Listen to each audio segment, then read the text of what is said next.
Good morning po sa ating lahat. Ako nga po pala si Julian Saavedra from TSCCFI. Ang ating verse po sa araw na ito is Matthew 17:20. He replied, "Because you have so little faith, truly tell you, if you have faith as small as a mustard seeds, you can say to this mountain, move from here to there, and it will move. Nothing will be impossible for you." Let's pray. Hallelujah, Lord God. Maraming salamat, Panginoon, sa umagang ito. Patuloy na ikaw po, Panginoon, ang magbukas ng aming puso't isipan. Nang sa gayon, Lord, maramdaman ka namin sa umagang ito. Nang sa gayon, Lord, ma-reveal namin, Panginoon, anong gusto mong ipahayag sa mga oras na ito. Kaya Lord, maraming salamat. Ikaw po ang manguna dahil hindi ko po ito kayang gawin kung wala ka sa aking piling. Maraming salamat. In Jesus' name we pray, Amen. Ito po ay pinamagatan kong faith can move mountain. Hindi po ito literal na sinabing mountain. Ito po ay sinasabi na bilang tao, yung gabundok na problema, sakit, sirang pamilya, krisis o kaguluhan. Minsan, lahat tayo naghihintay ng galaw ng Diyos na may himala, kagalingan at pagbabago. Pero sabi nga, manatili lang tayo sa faith natin kahit kasing liit ng butil ng mustasa. Dahil sa buhay, maraming pagsubok, maraming hinanakit, maraming pighati. Pero tandaan mo, may Panginoon tayo na handang tumulong saan man tayo naroroon. Dito po ay mayroon akong 5 step para harapin ang problema.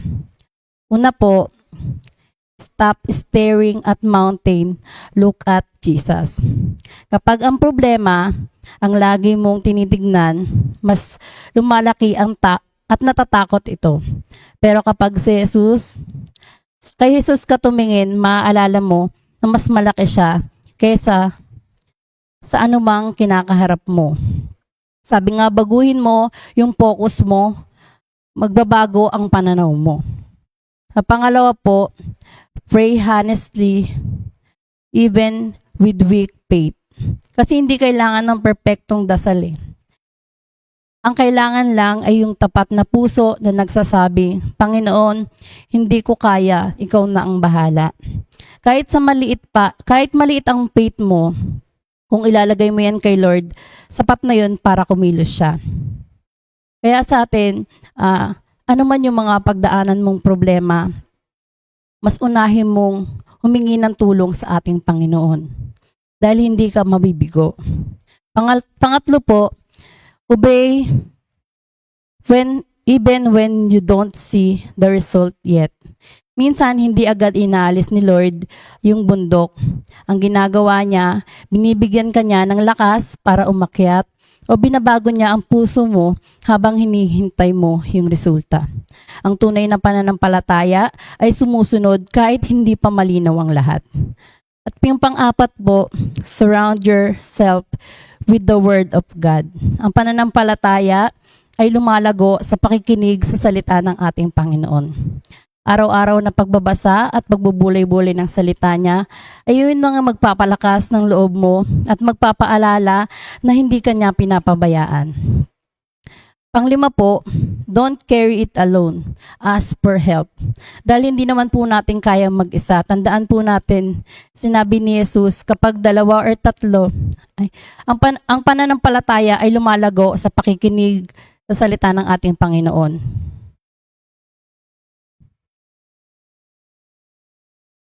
At kapag ang panglima po, don't carry alone. Ask for help. Sinabi ni Jesus na kapag 2 o 3 yung nagkasunod sa panalangin, diringgin ng ating Ama.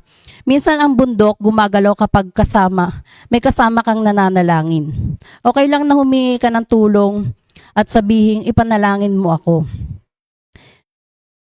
Kaya madalas sa mga cell group, prayer meeting, even po dito sa Tilaok, meron po tayong mga prayer requests. Hindi dahil malakas tayo kay Lord, kundi tinutulungan din po natin sila na palakasin po yung loob nila na magtiwala sa ating Panginoon at may kayang gawin ang ating Panginoon. Kapag dumating yung sa punto na wala ka ng pera, pagod na yung isip mo, at pakiramdam mo, sunod-sunod na yung gabundok na problema, sana huwag kang bibitaw sa ating Panginoon. Dahil minsan, sa pinakamahirap na bahagi ng buhay natin, doon tayo mas sinuturuan ng ating Panginoon na maging matatag at mas lumapit sa Kanya. Hindi madaling ngumiti kapag gipit ka. Totoo naman po, di ba? Lalo na kung marami kang iniisip at responsibilidad. Pero tandaan mo, hindi habang buhay, nasa ibaba ang tao. May tamang oras ang Diyos para iahon ka sa sitwasyong kinakaharap mo ngayon. Habang wala pa yung sagot sa mga dasal mo, kapit ka lang at magtiwala na may magandang plano para sa iyo ang Panginoon. In reality po, maraming tao ang sumusuko. Pero sa problema, mas kahanga-hanga yung mga taong kahit hirap na, marunong pa rin manalangin at lumaban. Dahil ang taong may pananampalataya, hindi na mawawala ng pag-asa kahit madilim ang sitwasyon. Kaya laban lang. Darating din ang araw na mapapasabi ka na lang, hindi naging madali ang lahat, pero hindi ako pinabayaan ni Lord. Kaya mga kapatid, never give up. Keep fighting. Just face the problem. Alam kong sasamahan ka ng ating Panginoon. Hindi ka niya iiwan, hindi ka niya pababayaan. Nothing is impossible when it comes to God. Sabi ni Lord, trust me, everything happens for a reason. Kung ano man yung sitwasyong meron ka ngayon, may dahilan yan. Everything will be better soon. Lahat ng bagay ay magiging maayos sa tamang panahon. Tibayan mo lang yung faith mo kay Lord. Hindi ka niya dadalhin sa maling direksyon. If God was good in your victories, it is still good in your battles. Give thanks to the Lord, for He is good. His love endurance forever. Ang prayer focus po natin ngayon is pray strength to trust God for the impossible in every situation. Let's pray. Hallelujah, Lord God. Maraming salamat, Panginoon, sa umagang ito. Alam mo, Lord, Panginoon, yung bundok na kinakaharap namin ngayon, hindi namin kayang ilipat mag-isa, Panginoon. Pero itinataas po namin ito sa iyo, sa pamamagitan ng aming maliliit na pananampalataya, Panginoon. Ilapit mo ito ayon sa iyong kalooban para makita ng lahat na ikaw ang Diyos na patuloy naming pinagkakatiwalaan. Magtitiwala kami, Panginoon, sa anumang plano mo. Salamat, Lord, sa salita mo na nagbigay sa amin ng aral at naging motivation namin na hindi kami dapat bumitaw sa mga problema at pagsubok dahil malaki ang Diyos na aming pinaglilingkuran. Dalangin din po namin, Panginoon, ang aming mga kapitbahay. Kumilos ka, O Lord, sa buhay nila, magdala kayo ng kapayapaan, kagalingan at pag-asa sa bawat pamilya. And prayer din po namin ngayon na sa aming BBS, Panginoon, nagaganapin sa May 28, 29, and 30 para po sa mga kabataan na a-attend po, Panginoon, sa BBS. Pangindalangin namin na mas mahubog ang kanilang potensyal ng mga batang ito at marami pa silang matutunan at higit sa lahat, tanggapin nawa nila ang pag-ibig mo. Buksan mo ang kanilang puso. At para po sa aming mga teachers and volunteers, bigyan mo po sila ng lakas, karunungan, at pusong naglilingkod na may kagalakan. Panatilihin mo kaming matyaga at puno ng pag-ibig habang nagtuturo. For safety and protection, ingatan mo po ang lahat sa buong programa. Walang maging sakuna, walang sakit, walang anumang maging sagabal, Panginoon. Ikaw ang aming kanlungan at ikaw po ang aming pagkakatiwalaan sa araw na ito. For the parents and family, Panginoon, buksan mo nawa ang puso nila At gamitin mo po ang BBS na ito upang mahikayat sila na lumapit at makilala ka ng personal, Panginoon.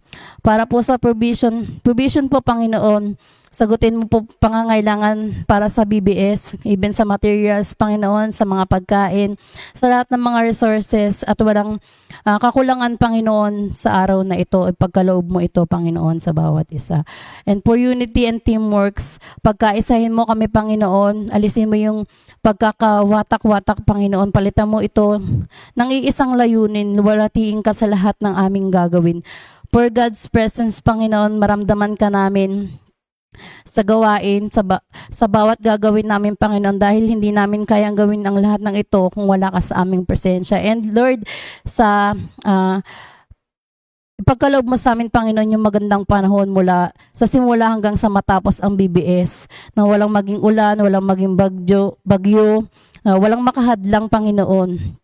At ang lahat ng ito ay naalay namin sa iyo, Panginoon, yung BBS na ito, na mas marami pang bata at pamilya ang makakilala sa iyo, Panginoon. Dalangin din namin, Panginoon, ang stage improvement, Panginoon, provision and resources, Panginoon, and unity to work together, Panginoon, and safety and quality.